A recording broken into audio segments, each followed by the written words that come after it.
Welcome to focus TV. నేను మీ సూర్యని. అయితే రాత్రి నుంచి రాష్ట్రంలో మారుమోగుతున్న రాసలీల క్రీడ.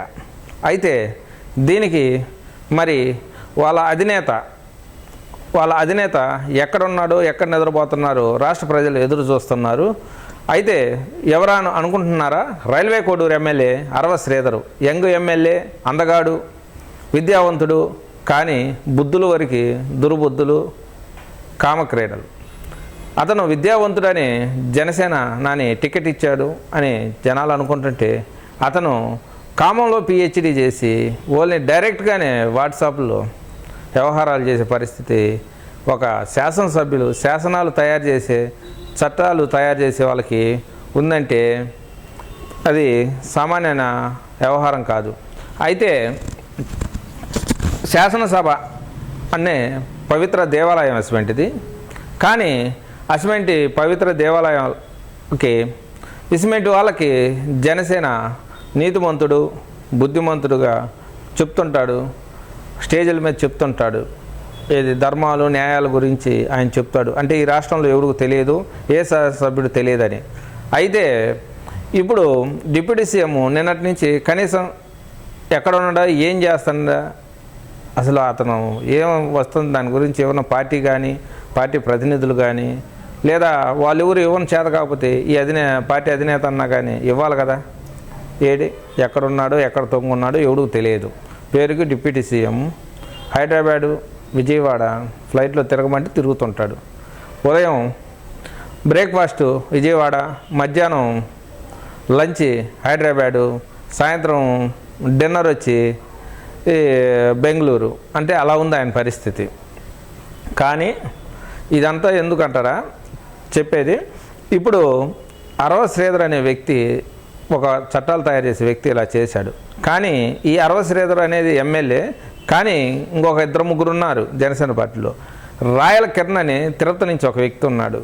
అతను ఒక పార్టీ వాళ్ళని, గతంలో వైసీపీ పార్టీ వాళ్ళని, లేడీస్ ఆడవారిని, మాజీ మంత్రి రోజా గారిని నీచాతి నీచంగా మాట్లాడారు. ఆ సంస్కృతి కనీసం పవన్ కళ్యాణ్ ఆడవారి గురించి మాట అంటే ఒప్పుకోనన్న వ్యక్తి ఇలా జరుగుతున్నాయి. తిరుపతి నుంచి వీళ్ళు పార్టీకి, వైసీపీ పార్టీ వాళ్ళు రీజనల్ కోఆర్డినేటర్లు అని వాళ్ళని పెట్టారు. 5-6 జిల్లాలకు కలిపి ఒక రాజకీయ కోఆర్డినేటర్ని. అలానే పవన్ కళ్యాణ్ గారు కూడా ఇలా పెట్టాడు. తిరుపతి నుంచి రాయల కిరణ్, నెల్లూరు నుంచి జానీ మాస్టరు, రైల్వే కోడూరు నుంచి ఎమ్మెల్యే అరవ శ్రీధరు, ఇటువంటి వాళ్ళని పెడుతున్నారు. త్వరలో కూడా ఇందాక వేరే మిత్రులు చెప్తున్నారు, ఉత్తరాంధ్ర నుంచి కూడా త్వరలో ఒకటి బయటకు రాబోతుందని చెప్తున్నారు. కానీ ఎప్పుడైనా రాజకీయం చేసేవాళ్ళు రాజకీయం చేయాలి, సినిమాలు తీసేవాళ్ళు సినిమాలు తీయాలి, ఎంటర్టైన్మెంట్ చేసేవాళ్ళు ఎంటర్టైన్మెంట్ చేయాలా. ఒకడు ఉన్నాడు మా జిల్లాకు సంబంధించిన హైబర్ ఆదిగాడు అనేవాడు.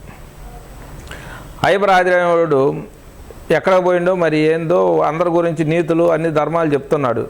మొన్న మన పేదల తరపున పోరాడుతున్న వ్యక్తి జైభీం భారత పార్టీ అధినేత శ్రీ జాడా శ్రావణ్ కుమార్ గారు, హైకోర్టు న్యాయవాది, మాజీ న్యాయమూర్తి.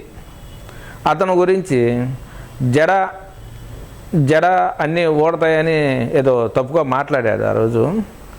జాడా శ్రావణ్ కుమార్ అనే వ్యక్తి పేదల దగ్గర 1000-2000 ఫీజు తీసుకొని నామాత్ర ఫీజులతో